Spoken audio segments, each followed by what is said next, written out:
बिस्मिल्लाहिर्रहमानिर्रहीम रब्बी इश्रह ली सदरी व यस्सिर ली अमरी वाहलुल उक़दतम मिन लिसानी यफ़क़हू क़ौली।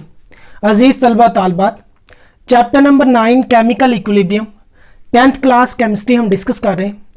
आज का हमारा topic importance of equilibrium constant है। प्रीवियस लेक्चर में हमने इक्विलिब्रियम कांस्टेंट और उसके यूनिट के मुतालिक पढ़ा था, तो हम उसको थोड़ा सा रिवाइज कर लेते हैं कि इक्विलिब्रियम कांस्टेंट होता क्या है।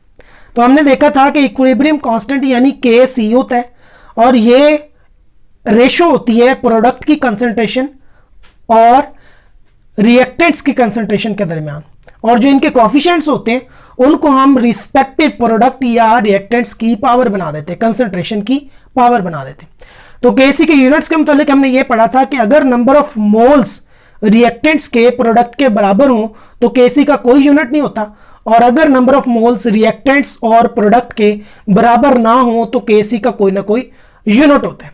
अब सवाल ये पैदा होता है कि के हम क्यों फाइंड आउट करते हैं और के की इंपॉर्टेंस क्या है। एक केमिकल रिएक्शन में इक्विलिब्रियम कांस्टेंट की इंपॉर्टेंस क्या है। तो इक्विलिब्रियम कांस्टेंट की इंपॉर्टेंस दो तरह से है। एक तो हमारे लिए ये क्या करते हैं कि डायरेक्शन ऑफ रिएक्शन की प्रेडिक्शन करते हैं, यानी आपने केमिकल रिएक्शन स्टार्ट किया, कुछ देर के बाद आप के की वैल्यू की मदद से आप अंदाजा लगा सकते हैं कि आया कि ये रिएक्शन फॉरवर्ड डायरेक्शन में जाएगा, रिवर्स डायरेक्शन में जाएगा, या ये रिएक्शन के यानी इक्विलिब्रियम स्टेट को अटेन कर चुका है। ये आप कैसे देखेंगे? ये आपको के की न्यूमेरिकल वैल्यू से पता चलेगा। और दूसरा इसका यह है कि आप एक्सटेंट ऑफ रिएक्शन भी इस के की वैल्यू से फाइंड आउट कर सकते हैं, यानी कि रिएक्शन किस हद तक होगा, कितने रिएक्टेंट्स प्रोडक्ट्स में तब्दील होंगे कि इक्विलिब्रियम स्टेट आ जाएगी। तो ये दो इंपॉर्टेंस हैं के की। तो आज पहली जो हम डिस्कस कर रहे हैं वो है कि डायरेक्शन ऑफ रिएक्शन हम किस तरह फाइंड आउट कर सकते हैं।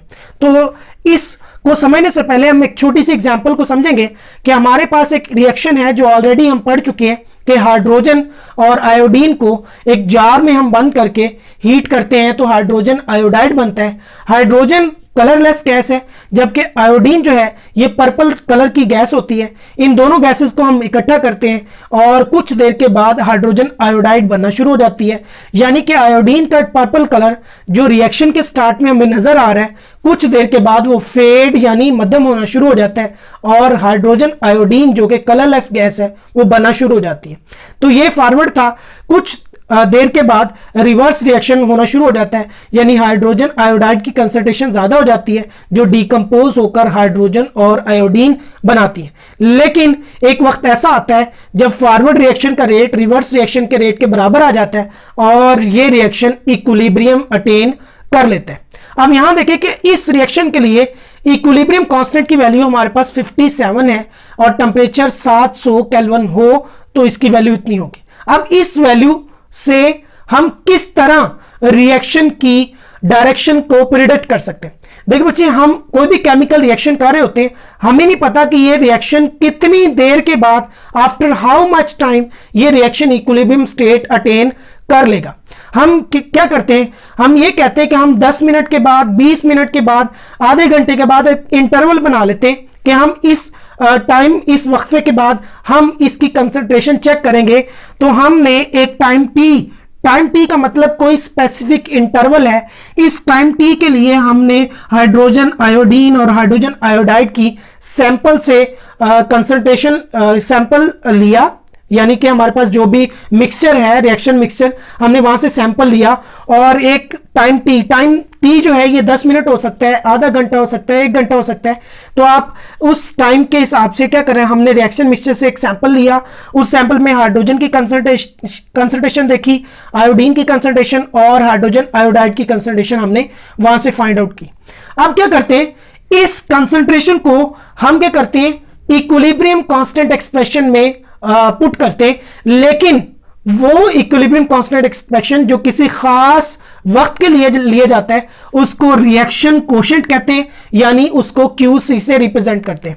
इसका मैथमेटिकल वे जो है वो वही है कि हमारे पास प्रोडक्ट की कंसंट्रेशन HI की पावर कितनी आ जाएगी, 2 ओवर क्या आ जाएगा हमारे पास H2 और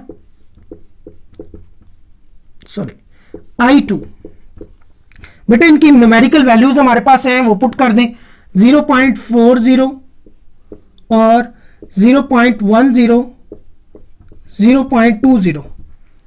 अगर इसको हम कैलकुलेट करें तो QC की वैल्यू कितनी आ रही है हमारे पास 8.0।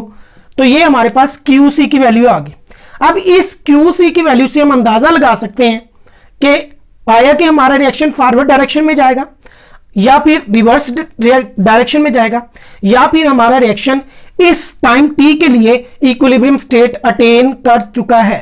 तो इसके लिए बेटा तीन कंडीशन है, या तो QC की वैल्यू KC की वैल्यू से कम होगी, या QC की वैल्यू जो हम किसी टाइम इंटरवल के लिए हम उसकी कंसिडरेशन को लेके हम निकाल रहे हैं वो KC की वैल्यू से ज्यादा होगी, या फिर QC की वैल्यू उस टाइम के लिए KC की वैल्यू के अप्रोक्सीमेटली इक्वल होगी। तो इन तीन कंडीशन से हम डायरेक्शन ऑफ रिएक्शन को प्रिडिक्ट कर सकते हैं। तो वो कंडीशन देखें, पहली कंडीशन है कि अगर QC की कीमत जो वैल्यू है वो KC से कम हो तो फिर क्या होगा, तो फिर क्या होगा कि रिएक्शन फॉरवर्ड डायरेक्शन में जाएगा। यहां देखें हमारे पास वैल्यू कितनी है 8 है, हमने जाना किस तरफ है 57। तो आप देखें कि रिएक्शन क्या करेगा, 8 मतलब कम वैल्यू है किससे 57 से, तो मतलब डायरेक्शन कौन सी होगी फॉरवर्ड डायरेक्शन। तो रिएक्शन QC की देखिए वैल्यू कम है, KC का जो सर्कल है वो ज्यादा है, it means that forward reaction होगा, हमारे पास ज्यादा रिएक्टर्स मिलकर प्रोडक्ट बनाएंगे और हमारे पास जो KC है क्योंकि ज्यादा है और QC कम है, इस वजह से हमने इस वैल्यू से अंदाजा लगा लिया कि हमारा रिएक्शन अब किस सीमत में जा रहा है फॉरवर्ड डायरेक्शन में। अब दूसरा है क्या है कि अगर हमारे पास QC की वैल्यू ज्यादा आ जाए, फॉर एग्जांपल मैं कहता हूं कि मैंने QC अगर मैं फिर नेक्स्ट टाइम इंटरवल के लिए हमने QC फाइंड किया, वो हमारे पास आ गया 60। अब देखें हमारे पास KC कितने 57, QC कितना आया 60। अब क्या है QC बढ़ गया है KC कम है, इसका क्या मतलब है कि हमने जाना 57 पे है और हम पहुंचे 60 पे हैं, तो हम क्या करेंगे रिवर्स में आएंगे। तो अगर QC ज्यादा हो KC से, यहां देखें QC का सर्कल बड़ा है और KC का सर्कल छोटा है, तो डायरेक्शन कौन सी है रिएक्शन की रिवर्स।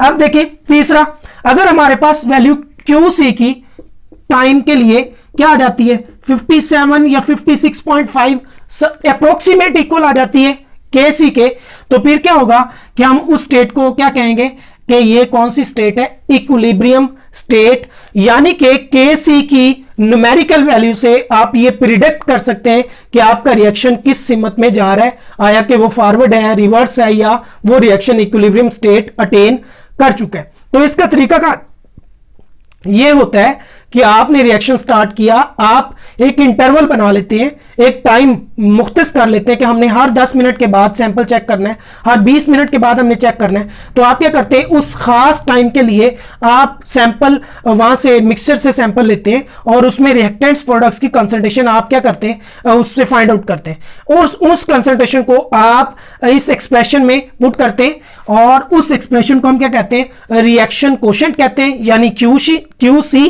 और जो QC की वैल्यू आती है आप उस QC की वैल्यू को KC की वैल्यू से कंपैरिजन करेंगे, जिसके नतीजे में आपको पता चल जाएगा कि अगर कम है QC KC ज्यादा है तो फॉरवर्ड, QC ज्यादा है KC कम है तो रिवर्स, और अगर अप्रोक्सीमेट इक्वल आ रहा है तो हमारे पास रिएक्शन क्या होगा इक्विलिब्रियम स्टेट में होगा। तो इस तरीके से हम क्या कर सकते हैं डायरेक्शन ऑफ केमिकल रिएक्शन जो क्या कर सकते हैं KC की न्यूमेरिकल वैल्यू से प्रिडिक्ट कर सकते हैं। तो ये था हमारा आज का लेक्चर।